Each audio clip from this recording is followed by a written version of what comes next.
So we start with tonight's news, ladies and gentlemen. Presented to you by Eliano and Abe.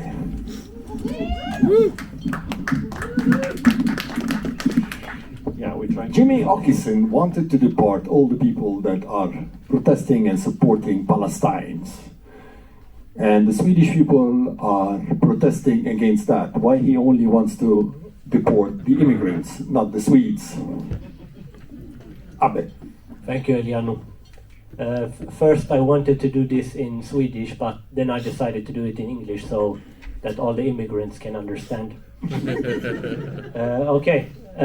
It was discovered that an immigrant from the suburbs invited his Swedish neighbor over for dinner. The neighbor got so full he accidentally participated in this year's Ramadan just to recover. Chileans in the suburb invited the entire neighborhood to a party meant to showcase authentic Latin American culture. Everything was supposed to be exactly like in Chile. Unfortunately, no one from outside the family could enter. They didn't meet the height requirement of 140 centimeters. Over to you, Elian. Sweden will actually experience the lowest tax in the history since 1950.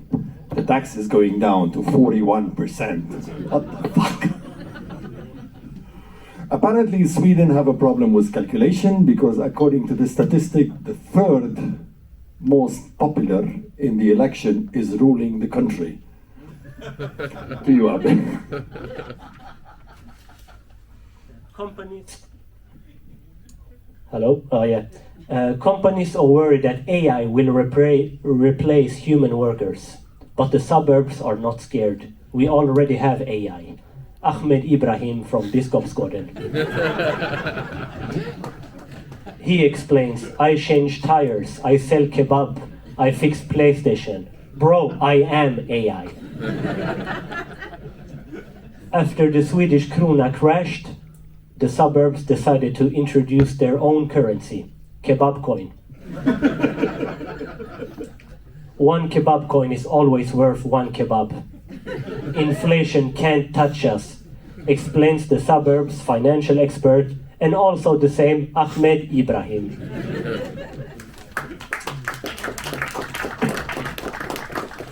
Based on a study made by the Consumer Association, Swedish family will be spending 20% less on their food. Not because the food is getting cheaper, it's just Swedish people are not eating anymore, especially meat. Abe. Researchers claim that ADHD is a medical condition, but in the suburbs, ADHD is simply too much energy, not enough parenting. The recommended treatment, a quick slap and an order to go outside and run. This statement comes from the suburbs' leading expert and correspondent, my father. Tourism authorities are now investigating heavily in Frölunda. A brand new attraction has opened, a so-called escape room. But it's really just Frölunda Torg without exit signs. So far, nobody has escaped. Some people have been wandering the mall for weeks. A few even got hired at Clas Ohlson. The guide explains, this is Sweden's hardest escape room. Only way out if a cousin picks you up by car.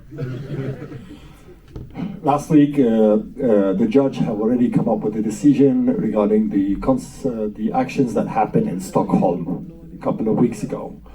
Some young kids, they attacked some immigrants. Those Swedish kids are racist and they are against the immigrants. They are called Nazi Swedish. And they did the Hitler salute in front of the camera. Apparently, what they don't understand the difference between democracy and dictatorship. I'll explain it. Democracy in Sweden, you cannot say, hey, Hitler.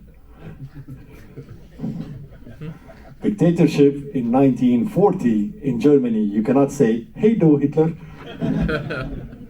This was the news for this week. Anything else, Abe? No, thank you all for listening. Thank you very much We'll for back listening. next week.